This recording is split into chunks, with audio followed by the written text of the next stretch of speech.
வணக்கம். குற்றம் குற்றமே நிகழ்ச்சியை வழங்குவதற்காக ஹேமா ராகேஷ். இன்னைக்கு குற்றம் குற்றமே நிகழ்ச்சியில குடும்ப தகராறு காரணமா ஒருத்தர் கொலை, கல்லூரி மாணவன் வெட்டி கொலை, மென்பொருள் பொறியாளர்கிட்ட இருந்து 16 லட்சம் ரூபாய் கொள்ளை, தனியார் நிதி நிறுவனத்துல கொள்ளை முயற்சின்னு பல குற்ற செய்திகளை பார்க்க இருக்கோம். வாங்க நிகழ்ச்சிக்குள்ள போகலாம்.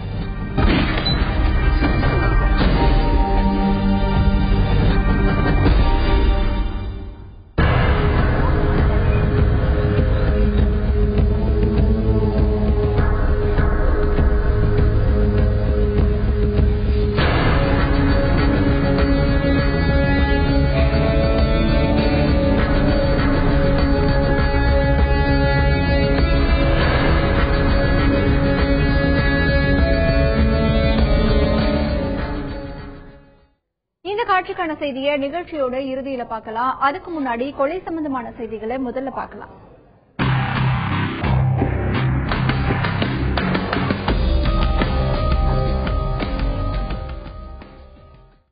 குடும்ப தகராறு காரணமா ஒருத்தர் கொலை செய்யப்பட்டது தொடர்பா 5 பேரை போலீசார் கைது பண்ணி விசாரணையை நடத்திட்டு வராங்க. நாமக்கல் மாவட்டம் திருச்செங்கோடை அடுத்த அம்மாசிபாளையத்தைச் சேர்ந்தவர் சசிகுமார். இவரு லாரி டிரைவரா வேலை பார்த்துட்டு வராரு. குடும்ப தகராறுக்கு பஞ்சாயத்து பண்ண சசிகுமாரை கூட்டிட்டு போயிருக்காங்க. அப்போ திடீர்னு தகராறு முத்தி போக ஈஸ்வரி, மூர்த்தி, அம்பிகா, சுமதி, விஜய் இவங்க எல்லாருமே சேர்ந்து சசிகுமாரை பாட்டிலால குத்திருக்காங்க. படுகாயமடைந்த சசிகுமாரை மருத்துவமனையில சேர்த்திருக்காங்க. ஆனா அவரு சிகிச்சை பலன் இல்லாம இறந்து போயிட்டாரு. இத பத்தி போலீசுக்கு தகவல் கொடுத்திருக்காங்க. வழக்கு பதிவு பண்ண போலீசார் ஈஸ்வரி, மூர்த்தி, அம்பிகா, சுமதி, விஜய் இவங்க 5 பேரையும் கைது பண்ணிருக்காங்க. எங்க வீட்டுக்காரரு ஒரு சின்ன பிரச்சனைக்காக போய் எங்க அண்ணனை கூட்டிட்டு வந்திருக்கிறாரு. வீட்டுல போய் கூட்டிட்டு வந்து பிரச்சனை பண்ணிருக்காங்க. பிரச்சனை பண்ணும்போது வெளியே போன்னு சொல்லும் போது எங்க வீட்டுக்காரர் அவங்க வீட்டுக்குள்ள போய் பூந்துட்டாங்க. ஈஸ்வரி வீட்டுக்குள்ள போய் பூந்த உடனே எங்க தங்கச்சி வீட்டுக்காரர் வெளியே அனுப்புன்னு சொல்லும் போது இவங்க எல்லாம் வந்து எங்க அண்ணன் அடிச்சுட்டாங்க. உயிர் நாடியை புடிச்சு இழுத்துட்டாங்க. சோடா பாட்டில் புடிச்சு அடிச்சாங்க. தலையிலேயே காயம், உயிர் நாடியிலேயே காயம். மர்ம கும்பலால கல்லூரி மாணவன் வெட்டி கொலை செய்யப்பட்ட சம்பவம் பரபரப்பை ஏற்படுத்தியிருக்கு. நெல்லை மாவட்டம் வள்ளியூர் காந்தி காலனியைச் சேர்ந்தவர் மகாராஜன். இவரு பாலிடெக்னிக் கல்லூரியில 3ஆம் ஆண்டு படிச்சுட்டு வந்தாரு. மகாராஜன் நேத்து கல்லூரி முடிச்சு வீடு திரும்பினப்போ அவரை வழிமறிச்ச 3 பேரு சரமாரியா வெட்டிருக்காங்க. இதுல அந்த இடத்திலேயே மகாராஜன் இறந்து போயிட்டாரு. இந்த கொள்ளையை அடுத்து அங்கு பாதுகாப்பு பணியில போலீசார் ஈடுபட்டிருக்காங்க. மாணவனை வெட்டி கொன்ற கொலையாளிகளை போலீசார் வலை வீசி தேடிட்டு வராங்க. காதல் திருமணம் பண்ணிக்கிட்ட கணவன் மனைவி தற்கொலை செஞ்சுக்கிட்ட சம்பவம் சோகத்தை ஏற்படுத்தியிருக்கு. கோவை சரவணம்பட்டி சோபா நகரை சேர்ந்தவர் குரு திவாகரன். இவரு பெற்றோர் எதிர்ப்பை மீறி சத்யா அப்படிங்கிறவங்களை காதலிச்சு 1.5 வருஷத்துக்கு முன்னாடி கல்யாணம் பண்ணிக்கிட்டாரு. சத்யா 7 மாச கர்ப்பிணியா இருக்கிறதா சொல்றாங்க. சத்யாவோட வளைகாப்பு நிகழ்ச்சிக்கு இவங்க 2 பேரோட பெற்றோர் வரலன்னு சொல்றாங்க. இதனால மனம் முடிஞ்ச சத்யா விஷம் குடிச்சு தற்கொலை பண்ணிக்கிட்டாங்க. மனைவி இறந்து போன செய்தியை கேட்ட திவாகரன் அதிர்ச்சியில தூக்கு போட்டு தற்கொலை பண்ணிக்கிட்டாரு. சம்பவ இடத்திற்கு வந்து சரவணன்பட்டி போலீசார் 2 சடலத்தையும் மீட்டு பிரேத பரிசோதனைக்காக மருத்துவமனைக்கு அனுப்பி வச்சிருக்காங்க. இந்த சம்பவம் அந்த பகுதியில பெரிய சோகத்தை ஏற்படுத்தியிருக்கு. அவங்க இது ஒரு வருஷம் வரும்.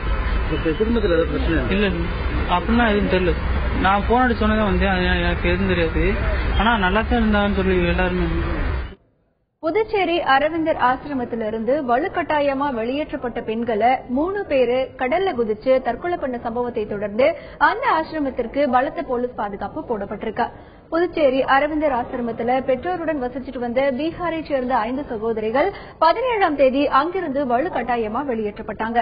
இதைத் தொடர்ந்து நேற்று அதிகாலை அவங்க 7 பேரும் கடல்ல குதிச்சு தற்கொலைக்கு முயற்சி பண்ணாங்க. இதுல 3 பெண்கள் இறந்து போயிட்டாங்க. 4 பேர் உயிருடன் மீட்கப்பட்டிருக்காங்க. கடல்ல குதிக்க போனப்போ மர்ம கும்பல் ஒண்ணு தன்னை பாலியல் பலாத்காரம் பண்ணதா ஹேமலதா அப்படிங்கிறவங்க போலீஸ் கிட்ட புகார் கொடுத்திருக்காங்க. 3 பெண்கள் தற்கொலை செய்து கொண்ட சம்பவத்தை தொடர்ந்து அரவிந்தர் ஆசிரமத்திற்கு பலத்த பாதுகாப்பு போடப்பட்டிருக்கு. சென்னையில சாப்ட்வேர் என்ஜினியர் கிட்ட இருந்து 16 லட்சம் ரூபாய் பணத்தை மர்ம நபர்கள் கொள்ளையடிச்சிட்டு போன சம்பவம் பரபரப்பை ஏற்படுத்தியிருக்கு. சென்னையை அடுத்த ஐயப்பன் தாங்கல் கஜலட்சுமி நகரை சேர்ந்தவர் தினேஷ். இவரு தனியார் மென்பொருள் நிறுவனத்துல பொறியாளரா வேலை பார்த்துட்டு வராரு. தினேஷ் நேத்து பேங்க்ல இருந்து 16 லட்சம் ரூபாய் பணத்தை எடுத்துக்கிட்டு 2 சக்கர வாகனத்துல வந்துட்டு இருந்தாரு. திடீர்னு அவருடைய வண்டி பழுதாயிருச்சு. வாகனத்தை சரி செஞ்சுட்டு இருந்தப்போ அங்க வந்த 2 பேரு தினேஷோட கவனத்தை திசை திருப்பிட்டு இருசக்கர வாகனத்துல இருந்து 16 லட்சம் ரூபாயை கொள்ளையடிச்சிட்டு போயிட்டாங்க. இத பத்தி போரூர் போலீஸ் கிட்ட புகார் கொடுத்திருக்காங்க. தினேஷ் வங்கியில இருந்து பணத்தை எடுத்துட்டு வந்தத சிலர் நோட்டமிட்டு தான் இந்த கொள்ளையில ஈடுபட்டிருக்காங்கன்னு சந்தேகப்படுறாங்க. வழக்கு பதிவு பண்ணி போலீசார் விசாரணையை நடத்திட்டு வராங்க. பைனான்சியர் வீட்ல இருந்து 18 சவரன் நகையையும் 3.5 லட்சம் ரூபாய் பணத்தையும் மர்ம நபர்கள் கொள்ளையடிச்சிட்டு போன சம்பவம் பரபரப்பை ஏற்படுத்தியிருக்கு. திருவாரூர் மாவட்டம் மன்னார்குடியை அடுத்த அசேஷம் திருமலை நகரை சேர்ந்தவர் சுரேஷ். இவரு பினான்ஸ் தொழில் பண்ணிட்டு வராரு. சுரேஷ் குடும்பத்தோட வீட்டுல தூங்கிட்டு இருந்தாரு. அப்போ வீட்டோட முன்பக்க கதவை திறந்து உள்ளே புகுந்த மர்ம நபர்கள் சிலர் பீரோவுல இருந்த 3,60,000 ரூபாய் பணத்தையும் 18 சவரன் நகையையும் கொள்ளையடிச்சிட்டு போயிருக்காங்க. காலையில எழுந்து பார்த்தப்போதான் வீட்டுல கொள்ளை போன விஷயம் சுரேஷுக்கு தெரிய வந்தது. இத பத்தி அவர் மன்னார்குடி போலீஸ் கிட்ட புகார் கொடுத்தாரு. வழக்கு பதிவு பண்ண போலீசார் கொள்ளையர்களை தேடிட்டு வராங்க. சுண்ணாம்பு தொழிற்சாலை உரிமையாளரோட வீட்டுல இருந்து 3 லட்சம் ரூபாய் மதிப்பிலான தங்கம் வெள்ளி நகையை மர்ம நபர்கள் கொள்ளையடிச்சிட்டு போயிருக்காங்க. நெல்லை மாவட்டம் மேலத்தாழையூத்து பகுதியைச் சேர்ந்தவர் சுல்தான். இவரு சுண்ணாம்பு தொழிற்சாலை வச்சிருக்காரு. போன வாரம் சென்னையில இருக்கிற சொந்தக்காரர் வீட்டுக்கு சுல்தான் குடும்பத்தோட போயிருக்காரு. நேத்து காலையில வீடு திரும்பினப்போ பீரோவுல இருந்த 10 சவரன் நகை வெள்ளி பொருட்கள் கொள்ளை போனது தெரிய வந்தது. சமையல் அறை ஜன்னலை உடைச்சு அந்த வழியா கொள்ளையர்கள் உள்ள வந்து கொள்ளையடிச்சிட்டு போனது தெரிய வந்திருக்கு. இத பத்தி சுல்தான் தாழையூத்து போலீஸ் கிட்ட புகார் கொடுத்தாரு. வழக்கு பதிவு பண்ண போலீசார் விசாரணையை நடத்திட்டு வராங்க. கொள்ளை போன பொருட்களோட மதிப்பு 3 லட்சம் ரூபாய் இருக்கும்னு சொல்றாங்க. கதவுலாம் நல்ல டோர்லாம் க்ளோஸ் பண்ணி தான் இருந்தது. பின்னால கதவு கேட் எல்லாமே பூட்டு போட்டு தான் இருந்தது. எப்பவும் போல உள்ள வந்து பார்த்தா பீரோல ஃபுல்லா துணி எல்லாமே வெளியே கிடக்கு. வீடு ஃபுல்லாமே எல்லாத்தையுமே கலைச்சி போட்டாங்க. அப்புறம் வந்து பார்த்தா ஜன்னல் ஒரு சைடு அப்படி எடுத்து உள்ள வந்திருக்காங்க. வந்து செயின் 10 பவுன் செயின், அப்புறம் அந்த டிவிடி பிளேயர், ஸ்டெபிலைசர், இன்னும் பொருள் பீரோல என்ன இருக்குன்னு சொல்லி உள்ள நான் பார்க்கல. பார்த்தாதான் தெரியும் பட்டுப்புடையெல்லாம் எவ்வளவு காணாம போயிருக்கு என்ன ஏதுன்னு. இப்போதைக்கு எங்களுக்கு இந்த 3 பொருளும் தெரிஞ்சிருக்கு. ஆமா. அப்புறம் எங்க வீடு வந்து ரோட்டடியில தான் இருக்கு. ரோட்டை விட்டு தான் வீடு தான். அதுல இப்படி நடந்திருக்கு. அதனால ரொம்ப ஏற்கனவே இந்த ஏரியில நிறைய களவு போயிட்டு தான் இருக்கு. இதுக்கு ஒரு முடிவு பண்ணணும். பொம்பளைங்க எல்லாம் ரொம்ப பயப்படுவாங்க. இன்னைக்கு காலையில வந்தவங்க எல்லாம் பயந்துட்டு போறாங்க. உங்க வீட்டுல இப்படி ரோட்டடி வீட்டுல இப்படி நடந்தா நாங்க உள்ள இருக்கவங்க எல்லாம் எப்படி தைரியமா இருக்க முடியும்னு சொல்லி கேட்டாங்க. கடந்த ஒரு 6 மாத காலமாக தாளையத்து பகுதியில் சுற்றுவட்டாரத்தில் அடிக்கடி தொடர் கொள்ளை நடந்து கொண்டே இருக்கிறது. இதுவரை காவல்துறை எந்தவித நடவடிக்கையும் எடுக்கவில்லை. பொதுமக்களும் வயதானவர்களும் மிகுந்த அச்சத்துடன் இருக்கிறார்கள். இதை உடனடியாக காவல்துறை குற்றவாளியை கைது செய்து எங்களுக்கு நடவடிக்கை எடுக்க வேண்டும். டாஸ்மாக் கடையோட பூட்டை உடைச்சு 78,000 ரூபாய் மதிப்பிலான மது பாட்டில்களை கொள்ளையடிச்சிட்டு போயிருக்காங்க. திருவண்ணாமலை மாவட்டம் ஆரணியை அடுத்த முனியந்தங்கால் கிராமத்துல அரசு டாஸ்மாக் கடை இயங்கிட்டு வருது. 17ஆம் தேதி நைட்டு வழக்கம் போல கடையை பூட்டிட்டு போயிருக்காங்க. நேற்று காலையில வந்து பார்த்தப்போ பூட்டு உடைக்கப்பட்டிருந்தது. அதிர்ச்சி அடைஞ்ச ஊழியர்கள் சந்தவாசல் போலீசுக்கு தகவல் கொடுத்தாங்க. போலீஸ் சம்பவ இடத்திற்கு வந்து விசாரிச்சப்பதான் கடையில இருந்த 78,000 ரூபாய் மதிப்புள்ள மது பாட்டில்கள் கொள்ளை போனது தெரிய வந்திருக்கு. வழக்கு பதிவு பண்ண போலீசார் கொள்ளையர்களை பத்தி விசாரணையை நடத்திட்டு வராங்க. தனியார் நிதி நிறுவனத்தோட பூட்டை உடைச்சு கொள்ளையடிக்க முயற்சி நடந்திருக்கு. அலாரம் அடிச்சதுனால கொள்ளையர்கள் தப்பிச்சு ஓடிட்டாங்க. திருச்சி மாவட்டம் மணப்பாறையை அடுத்த கோவில்பட்டி சாலையில தனியார் நிதி நிறுவனம் செயல்பட்டு வருது. நேற்று நைட்டு ஊழியர்கள் வழக்கம் போல நிறுவனத்தை பூட்டிட்டு போயிருக்காங்க. பழனிசாமி என்பவரு இரவு நேர காவலாளியா இருக்காரு. இன்னைக்கு அதிகாலையில 3 மணிக்கு பழனிசாமி வெளியே போன நேரத்துல மர்ம நபர்கள் சிலர் முன்பக்க ஷட்டர்ல இருந்த பூட்டை உடைச்சு இருக்காங்க. உள்ள போன அவங்க லாக்கரை உடைக்க முயற்சி பண்ணினப்போ அலாரம் அடிக்க ஆரம்பிச்சிருச்சு. இதனால கொள்ளையர்கள் உடனே தப்பிச்சு போயிட்டாங்க. ரோந்து பணியில இருந்த போலீசார் நிறுவன மேலாளருக்கு தகவல் கொடுத்தாங்க. மேலாளர் வந்து பார்த்தப்பதான் பணம் எதுவும் கொள்ளை போகலன்னு தெரிய வந்தது. கொள்ளை முயற்சியில ஈடுபட்ட மர்ம நபர்கள் யாருன்னு போலீசார் விசாரணையை நடத்திட்டு வராங்க. முக்கிய சாலையில ஆள் நடமாட்டம் அதிகம் இருக்கிற பகுதியில நடந்த இந்த துணிகர கொள்ளை முயற்சி பரபரப்பை ஏற்படுத்தியிருக்கு. வீடு புகுந்து கொள்ளையர்கள் தாக்குனதுனால படுகாயமடைஞ்ச பெண் சுய நினைவு இல்லாம மருத்துவமனையில சிகிச்சை பெற்று வராங்க. திருப்பூர் மாவட்டம் காங்கேயம் அடுத்த அகஸ்தலிங்கம் பாளையத்தைச் சேர்ந்தவர் ஜெயபிரகாஷ். இவரு பட்டறைய வச்சிருக்காரு. ஜெயபிரகாஷுக்கு சுமிதான்னு மனைவியும் 3 பசங்களும் இருக்காங்க. ஜெயபிரகாஷ் வேலைக்கு போயிட்டதுனால சுமிதா மட்டும் வீட்டுல தனியா இருந்திருக்காங்க. அப்போ அவங்க வீட்டுக்குள்ள புகுந்த கொள்ளை கும்பல் ஒண்ணு பலமா தாக்கிட்டு அவங்க போட்டிருந்த தங்க நகைய பறிச்சுட்டு போயிட்டாங்க. இதுல ரத்த வெள்ளத்துல மயங்கி கிடந்த சுமிதாவை மருத்துவமனையில சேர்த்திருக்காங்க. அவங்களுக்கு தீவிர சிகிச்சை அளிக்கப்பட்டு வருது. கொள்ளையர்கள் தலையில தாக்கினதுனால சுமிதா சுய நினைவை இழந்துட்டதா சொல்றாங்க. இத பத்தி வழக்கு பதிவு பண்ண போலீசார் கொள்ளையர்களை பத்தி விசாரிச்சுட்டு வராங்க. காங்கி அஸ்தியம்பலத்துல திருப்பூர் ரோடு போற வழியில் இருக்கக்கூடிய வீட்டுல தனியா இருக்கிற பொண்ணுல ஒரு 3-4 பேர் அந்த பொண்ணுல அடிச்சு போட்டு நகையை எடுத்துட்டு போய்க்கிறாங்க. அந்த பெண் ரொம்ப உடம்பு ரொம்ப சீரியஸான ஒரு மண்டைக்கு பெரிய ஒரு வெட்டுக்காய் இருக்குது. ரத்த வெள்ளத்துல அந்த பொண்ணு இருக்குது. அதை அவங்க ஹஸ்பண்ட் ஜெயபிரகாஷ் ஒருத்தர் இருக்கிறாரு. அவர் கிரில் வேலை செஞ்சுட்டு இருக்கிறாரு. அவர் உடனே தகவல் தெரிவிக்கப்பட்டு பொதுமக்கள் அந்த பொண்ணை ஹாஸ்பிட்டல் போய் அந்த பொண்ணு திருப்பூர் கோயம் மெடிக்கல் ஹாஸ்பிட்டல் சிகிச்சை போறாங்க. சவுதி அரேபியாவில உயிரிழந்த கணவரோட உடலை மீட்டு தரக்கோரி மாவட்ட ஆட்சியர் அலுவலகத்துல பெண் ஒருத்தங்க மனு கொடுத்திருக்காங்க. விழுப்புரம் மாவட்டம் தியாகதுர்கம் அடுத்த பாணைக்கால் பகுதியைச் சேர்ந்தவர் மணிகண்டன். இவர் டிரைவர் வேலைக்காக 2008ஆம் வருஷம் சவுதி அரேபியா போயிருக்காரு. ஆனா அங்க அவரை ஆடு மேய்க்க விட்டதா சொல்றாங்க. அதைத் தொடர்ந்து அவரை சலவை தொழில ஈடுபடுத்தியிருக்காங்க. இந்த நிலையில சவுதி அரேபியாவில் இருந்து 18ஆம் தேதி ஊருக்கு வரேன்னு மணிகண்டன் சொல்லியிருக்காரு. இந்த நிலையில 17ஆம் தேதி தொலைபேசியில பேசினவங்க மணிகண்டன் இறந்து போயிட்டதா சொல்லியிருக்காங்க. இதனால அதிர்ச்சி அடைஞ்ச அவங்க மாவட்ட ஆட்சியர்கிட்ட மனு கொடுத்திருக்காங்க. அதுல மணிகண்டனோட மரணத்துல சந்தேகம் இருக்கிறதாகவும் அவருடைய உடலை மீட்டு தரணும்னு சொல்லியிருக்காங்க. என் வீட்டுக்காரு சவுதிக்கு வேலைக்கு போனாரு.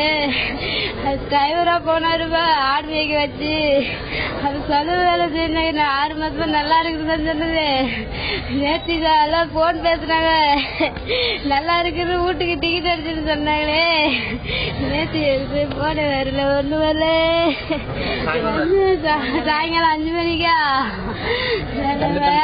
சேர்த்து வருது. எங்க தம்பி 2 வருஷம் அது வெளிநாடு போயிட்டு இப்போ 3 நாளைக்கு முன்னாடி போன் பண்ணலாம் வீட்டுக்கு வரேன்னு சொல்லியிருந்தா எல்லாம் ரெடி பண்ணிட்டேன் அப்படின்னு சொன்னா. நாங்க வருவான்னு எதிர்பார்த்து தான் திடீர்னு பார்த்தா நேற்று நைட்டு இறந்துட்டாங்கன்னு மெசேஜ் வருது. அந்த சாவல் எதுவும் மர்மம் இருக்கிறதா நாங்க நினைக்கிறோம். பல்வேறு வழக்குகள்ல தொடர்புடைய பிரபல ரவுடியை விடுதலை செய்ய நீதிபதி உத்தரவிட்டிருக்காரு. திண்டுக்கல் நாகல் நகர் பகுதியைச் சேர்ந்தவர் மோகன்ராம். இவர் ஆரம்ப காலத்துல பிரபல ரவுடி மெட்ராஸ் பாண்டியனோட கூட்டாளியா இருந்தாரு. மெட்ராஸ் பாண்டியனோட மறைவுக்கு அப்புறம் அவருடைய கூட்டத்துக்கு மோகன்ராம் தலைவரானாரு. இவர் மேல கொலை, ஆள் கடத்தல், வழிப்பறின்னு பல வழக்குகள் நிலுவையில இருக்கு.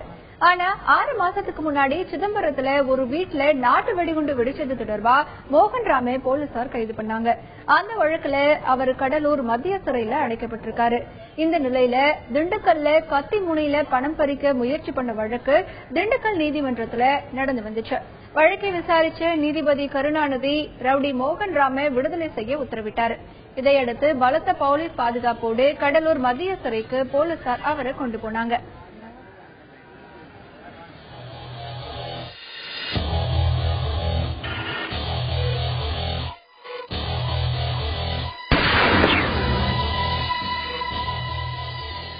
ஜாமீன்ல வெளியே வருபவரை கொலை செய்ய பயங்கர ஆயுதங்களோடு பதுங்கி இருந்த கும்பலை போலீசார் தேடிட்டு வராங்க. திருவள்ளூர் மாவட்டம் புழல் சிறை வளாகத்துல வாடகை கார் ஒன்று ரொம்ப நேரமா நின்னுட்டு இருந்தது. சந்தேகம் அடைஞ்ச போலீசார் காரை சோதனை போட முயற்சி பண்ணப்போ கார்ல இருந்த 4 பேர் தப்பிச்சு ஓடிட்டாங்க. ஒருத்தரை மட்டும் போலீசார் பிடிச்சிருக்காங்க. போலீஸ் சோதனையில கார்ல கத்தி உள்ளிட்ட பயங்கர ஆயுதங்கள் இருந்தது தெரிய வந்தது. விசாரணையில பிடிப்பட்டவர் பெயரு லோகநாதன் அப்படிங்கறது தெரிய வந்தது. இவங்க சிறையில இருந்து ஜாமீன்ல வெளியே வருபவரை கொலை செய்யறதுக்காக இவங்க பதுங்கி இருந்ததும் தெரிய வந்தது. காரையும் பயங்கர ஆயுதங்களையும் பறிமுதல் செஞ்ச போலீசார் தப்பி ஓடிய 4 பேரை வலை வீசி தேடிட்டு வராங்க. மாவோயிஸ்டுகள் ஊடுருவினதா வெளியான தகவலை அடுத்து தர்மபுரி வனப்பகுதியில போலீசார் தேடுதல் வேட்டையில ஈடுபட்டாங்க. தர்மபுரி மாவட்டம் அரூர் வனப்பகுதியில மாவோயிஸ்டுகள் 8 பேரு ஊடுருவி இருக்கிறதா போலீசுக்கு தகவல் கிடைச்சது. உடனே அரூர் காவல் துணை கண்காணிப்பாளர் தலைமையில 20 பேர் காட்டுப்பகுதியில தேடுதல் வேட்டையில ஈடுபட்டாங்க. அங்க ஒரு கும்பல் தங்கி இருந்ததற்கான அடையாளங்கள் இருந்தது. விவசாயிகளை பார்த்ததோ அந்த கும்பல் அங்கிருந்து தப்பிச்சு போயிட்டதா சொல்றாங்க. அதனால போலீசார் கண்காணிப்பை தீவிரப்படுத்தி இருக்காங்க. வீட்டுல சுரங்கம் தோண்டி கள்ளச்சாராயம் பதுக்கி வச்சிருந்த கணவன் மனைவியை போலீசார் கைது பண்ணிருக்காங்க. கடலூர் புதுப்பாளையம் பகுதியில கள்ளச்சாராயம் விற்பனை அமோகமா நடந்துட்டு வர்றதா போலீசுக்கு தகவல் கிடைச்சது. புதுநகர் போலீசார் தீவிர கண்காணிப்புல ஈடுபட்டு வந்தாங்க. அப்போ புதுப்பாளையம் பாலாஜி நகரை சேர்ந்த செல்வம் என்பவருடைய வீட்டுல சோதனை பண்ணப்போ வீட்டுக்குள்ள சுரங்கம் தோண்டி அதுல கள்ளச்சாராய கேன்கள் பாக்கெட்டுகள் பதுக்கி வச்சிருந்தது கண்டுபிடிச்சாங்க. இதையடுத்து 150 லிட்டர் சாராயத்தை பறிமுதல் பண்ண போலீசார் செல்வத்தையும் அவருடைய மனைவியையும் கைது பண்ணிருக்காங்க. போலீசுக்கு கொலை மிரட்டல் விடுத்த பஞ்சாயத்து தலைவர் மகள் உட்பட 2 பேரை போலீசார் தேடிட்டு வராங்க. கிருஷ்ணகிரி மாவட்டம் போச்சம்பள்ளி காவல் நிலையத்துல சிறப்பு உதவி ஆய்வாளரா வாசுதேவன் அப்படிங்கிறவரு வேலை பார்த்துட்டு வராரு. இவரு போச்சம்பள்ளியில வாகன சோதனையில ஈடுபட்டு இருந்தாரு. அப்போ இருசக்கர வாகனத்துல வந்த சகாயம் அப்படிங்கிறவர்கிட்ட ஹெல்மெட் இல்லாததுனால வாசுதேவன் வழக்கு பதிவு பண்ணதா தெரியுது. இதையடுத்து சகாயம் அன்பு என்பவருக்கு செல்போன்ல தகவல் கொடுத்தாரு. உடனே போச்சம்பள்ளி பஞ்சாயத்து தலைவரோட மகள் சாந்தியும் அன்பும் சம்பவ இடத்துக்கு வந்து உதவி ஆய்வாளர் வாசுதேவனுக்கு கொலை மிரட்டல் விடுத்ததா சொல்றாங்க. இதையடுத்து சகாயராஜ போலீசார் கைது பண்ணாங்க. பஞ்சாயத்து தலைவரோட மகள் சாந்தி, அன்பு இவங்க 2 பேரையும் போலீசார் தேடிட்டு வராங்க. கூட்டுறவு மொத்த விற்பனை பண்டக சாலையில 40 லட்சம் ரூபாய் முறைகேடு பண்ணதா சொல்லி பெண் விற்பனையாளரை போலீசார் கைது பண்ணிருக்காங்க. நாகை மாவட்டம் மயிலாடுதுறை நாராயணபிள்ளை தெருவுல கூட்டுறவு மொத்த விற்பனை பண்டக சாலை இருக்கு. இங்க விற்பனையாளரா சித்ரா அப்படிங்கிறவங்க வேலை பார்த்துட்டு வந்தாங்க. தணிக்கை அதிகாரிகள் நடத்திய ஆய்வுல சித்ரா 3 வருஷமா விற்பனையான 40 லட்சம் ரூபாய் பணத்தை கையாடல் பண்ணதா சொல்றாங்க. இதையடுத்து அவங்கள 6 மாசத்துக்கு முன்னாடி சஸ்பெண்ட் பண்ணிட்டாங்க. அவங்க கொடுத்த புகாரின் பேர்ல சித்ராவை போலீஸ் கைது பண்ணிருக்காங்க. மயிலாடுதுறை நீதிமன்றத்துல ஆஜர்படுத்தப்பட்ட அவங்கள 15 நாள் காவல்ல வைக்க நீதிபதி தங்கமணி கணேஷ் உத்தரவு போட்டிருக்காங்க. காஞ்சிபுரம் நகர்ல குற்ற சம்பவங்களை தடுக்க பொருத்தப்பட்ட சிசிடிவி கேமராக்கள் சரியா செயல்படலன்னு சொல்றாங்க. காஞ்சிபுரம் நகர்ல கொள்ளை வழிப்பறி மற்றும் போக்குவரத்து நெரிசலை குறைக்கவும் தனியார் உதவியோட பல இடங்கள்ல சிசிடிவி கேமராவை பொருத்தினாங்க. மாவட்ட காவல் கண்காணிப்பாளர் அலுவலகத்துல இருந்தபடியே கேமராவில பதிவாகும் காட்சியை பார்க்கும் வசதியை செஞ்சு கொடுத்தாங்க. இந்த நிலையில பொருத்தப்பட்ட சிசிடிவி கேமராக்கள் செயல்படலன்னு சொல்றாங்க. இதனாலே குற்ற சம்பவங்கள் அதிகரிக்க வாய்ப்பு இருக்கிறதா சமூக ஆர்வலர்கள் சொல்றாங்க. சிசிடிவி கேமராக்களை சரி செய்யணும்னு அவங்க கோரிக்கையை வச்சிருக்காங்க. அரிசி ஆலையில கொத்தடிமைகளா வேலை பார்த்துட்டு வந்த 11 பேரை அதிகாரிகள் மீட்டிருக்காங்க. செங்கல்பட்டு திருக்கழுக்குன்றம் அடுத்த கருச்சேரி கிராமத்துல தனியார் அரிசி ஆலை இருக்கு. இந்த அரிசி ஆலையில சிலர் கொத்தடிமைகளா வேலை பார்த்துட்டு வந்தாங்க. இத பத்தி செங்கல்பட்டு கோட்டாட்சியர் பன்னீர்செல்வத்திற்கு ரகசிய தகவல் கிடைச்சது. உடனே சம்பவ இடத்துக்கு போன அதிகாரிகள் 3 வருஷமா கொத்தடிமைகளா வேலை பார்த்துட்டு வந்து 6 குழந்தைகள் உட்பட 11 பேரை மீட்டாங்க. அரிசி ஆலை மேல உரிய நடவடிக்கை எடுக்கப்படும்னு கோட்டாட்சியர் சொல்லியிருக்காரு. என்னுடைய கோட்டத்துல இருக்கிற எல்லா அரிசி ஆலைகளும் செங்கல் துறை எல்லா இடத்துலயும் வந்து கொத்தடிமத்தில் இருக்காங்க சொல்லிட்டு நாங்கள் சோதனை செஞ்சோம். இப்போ வந்து இந்த இடத்துல வந்து 6 பெரியவர்கள் 5 குழந்தைகள் வந்து கொத்தடிமத்தில் 3 வருஷமா இருக்காங்க. அதனால அவங்க மீட்டு உரிய நடவடிக்கை. கொலை வழக்குல 7 பேருக்கு ஆயுள் தண்டனை விதிச்சு நீதிமன்றம் தீர்ப்பு வழங்கியிருக்கு. மதுரை மாவட்டம் சமயநல்லூர்ல 2008ஆம் வருஷம் சொத்து தகராறு காரணமா கருப்பையா என்பவரை கொலை பண்ணிட்டாங்க.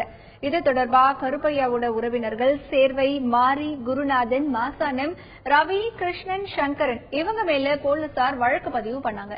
இந்த கொலை வழக்கு மதுரை கூடுதல் மாவட்ட அமர்வு நீதிமன்றத்துல 6 வருஷமா நடந்துட்டு வந்தது.